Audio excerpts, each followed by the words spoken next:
જી ma'am. Surat શહેર police વતી સુરત ફર્સ્ટના દર્શકો અને વ્યુઅર્સને હું દિવાળીની ખૂબ ખૂબ શુભેચ્છાઓ પાઠવું છું અને હું અપીલ કરું છું બધાને, તમામ દર્શકોને, કે આ દિવાળી આપણે પ્રણ લઈએ કે કોઈ પણ ક્લિક કરતાં પહેલાં, કોઈ પણ એપ્લિકેશન ડાઉનલોડ કરતાં પહેલાં, કોઈ પણ નેટવર્ક પર કનેક્ટ કરીએ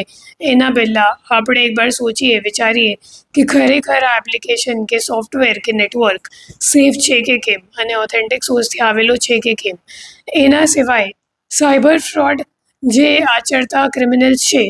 એ લોકો જ્યારે આપણને લોભ લાલચ આપે તો એમાં આપણે નથી પડવાનું અને લક્ષ્મી માની આપણી ઉપર કૃપા રહે એ જ રીતે સોચવાનું અને કોઈક શોર્ટકટ ના હોય પૈસા કમાવાનું, તો એ વિચારથી આપણે પ્રણ લઈએ કે આપણે આવી કોઈ લોભ લાલચમાં નથી આવીશું અને સાયબર સેફ રહીને આ દિવાળી આપણે મનાવીએ.